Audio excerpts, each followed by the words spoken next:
to make the sound too. That gives me a headache. Happy New Year!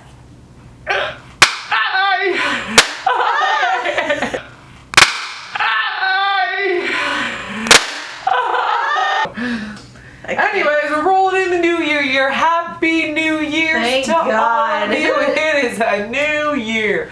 We have made it.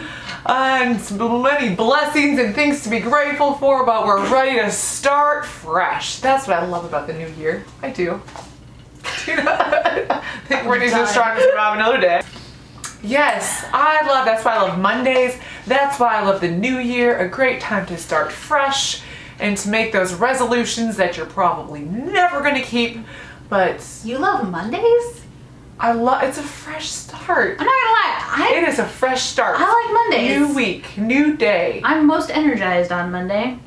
Oh, see, I'm least energized on Monday. I am I get shit I'm done most on energized on Tuesday, I'd say. Tuesday seems to be my Tuesdays day. are still good. I don't do resolutions. You don't do resolutions? See, I kind of scratched that a long time ago. Yeah. However, I will say last year I did do this. For those of you that had followed me, Jennifer, she is the doctor on ABC, the self-care solutions. Let me just, Jennifer Ashton.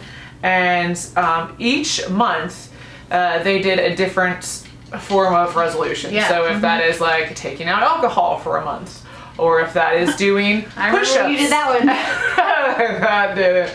I mean, I think I went 2.5, 3 weeks without anything to drink. So I mean, I feel like that was. Hey, that was pretty good. It's a good reset. It was a good reset. Yeah, it's good to do that sometimes. Yeah, very good to do that sometimes with lots of different things. So like January was dry month, and then February was push-ups and planks. March was meditation. April was cardio. And you you tried to get all of us to get in on it with you. And I know. I tried. But then I felt like I let people down because I didn't follow through. They So like then all this pressure. my following then is gonna be dwindling. Like, for instance, like less meat, more plains. Like, I just think these were healthier things that one could easily do. But yeah, that January dry month, that was, and then the push-ups. I was not very good at those push-ups. I do too, but you know what? Ever since I became a PE aide, like I have to do them. Like I have to be engaged with the kids. I have to show them how to do a proper push-up. Yeah. So like talk about accountability. Yeah, right. You got 60 kids staring at you as you do your push-up. Like you're gonna get down on the push-up. Yeah. Like, so there's no way out. Chin to floor. If I'm asking them to do it, I gotta have to do it myself. Yeah. And so that's been good for me. I have gotten my push-up down. I believe I can do at least 7 good solid push-ups. Man. Yeah, because of becoming now a PE aide. Yep. I need to become a PE aide. If we're talking about the new year and big changes that I've made this past year, it was definitely the switch of jobs from an art teacher to PE aide, and then rolling out our clothing line, Kept Clothing brand. And just really kind of diving into Talk to the Hands and Kept Eclectic. And it's been a busy year. It's been a really busy year. We did, so for us, I kept on going with the Etsy shop. I just opened up my booth at the Mercantile, and then we started this.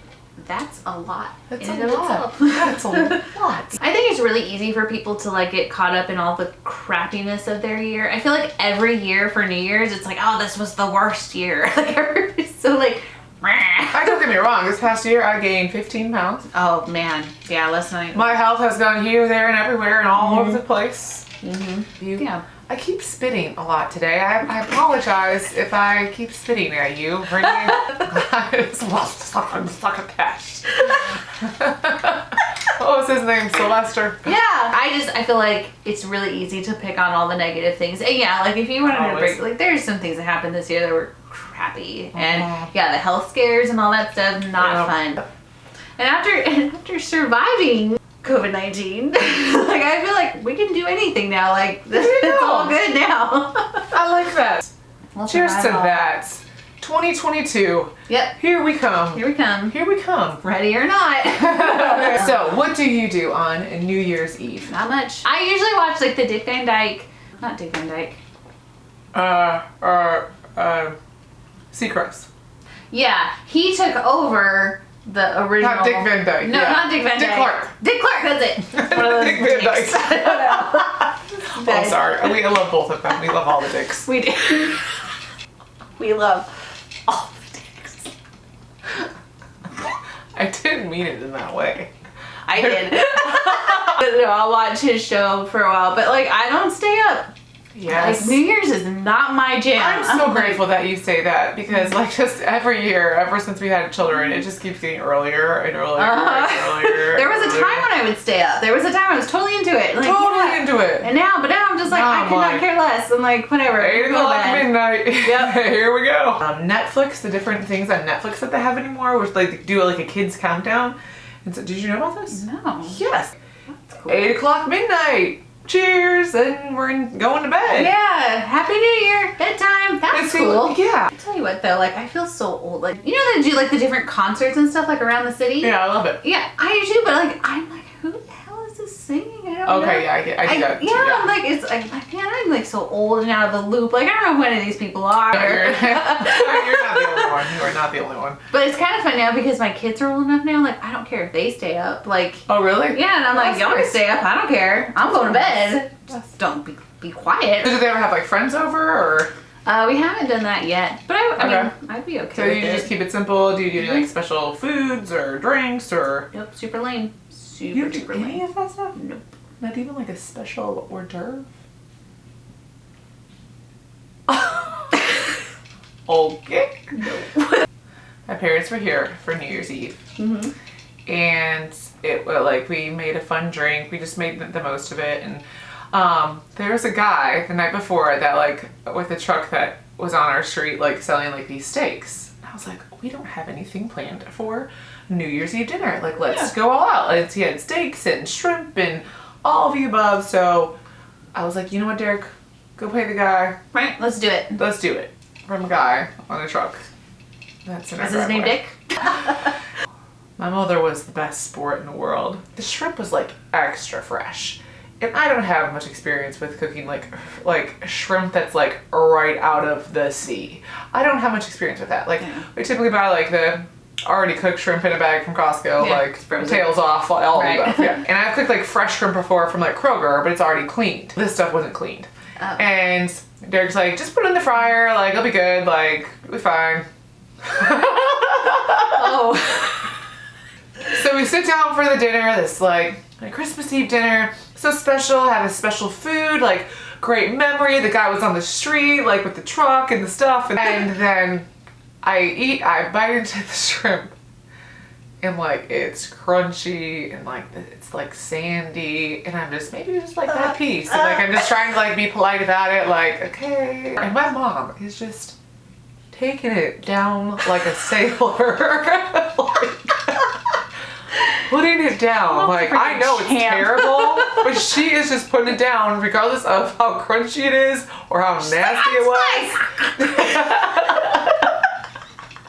That was exactly. I'm like, mother, like this stuff is terrible. We're throwing this out.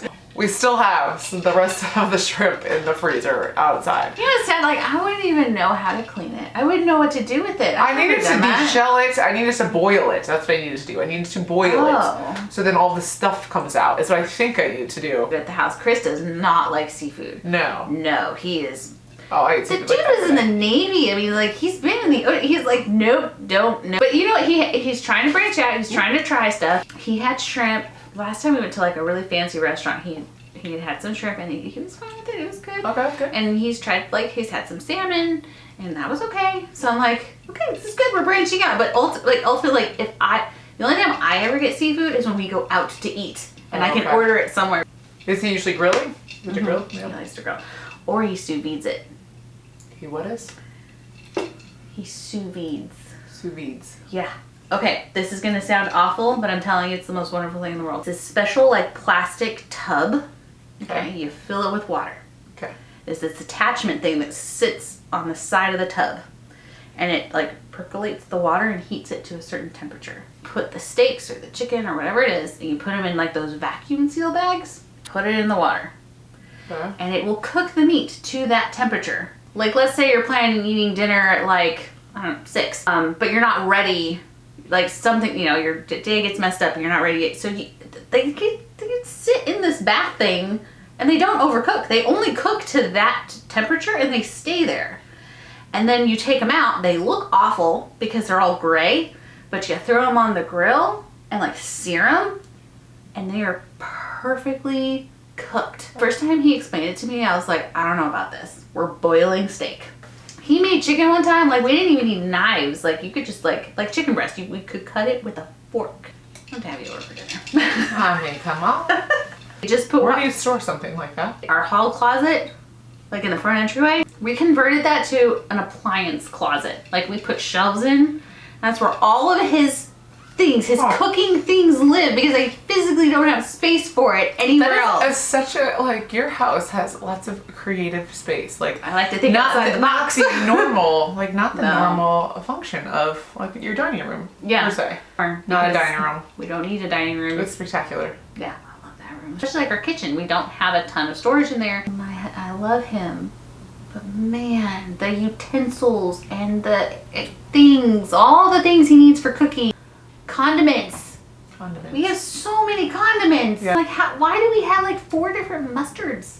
He's like, well, this mustard is designed for things that are savory, and this one's designed for more bitter. We have our charcoal grill, a gas grill, a smoker, and a black stone top. Oh, he really goes all out. Dude. But he's motivated enough to like do it though. He'll use all of them. He uses everything. See, that's good. And it's good. I mean, and not use it, but he uses it. He uses it, and I'm like, hey, you work hard. Buy you some cooking stuff. And then he doesn't say anything to me when I buy more ribbon. Or another Christmas tree. Right. The trees would be on clearance now, you know. Now is the time to buy Christmas stuff in general. Mm-hmm. But my problem is, like, once Christmas is over, I don't want to think about Christmas anymore. I'm done. I'm moving on. And I don't want to buy the stuff. I know. So what's after Christmas? What can we decorate for next? Valentine's Day. But that's so far away. Yeah, it's in February. My birthday's in January. There we go. We'll decorate for my birthday. We can have a party. You know I love having parties. Just not at my house.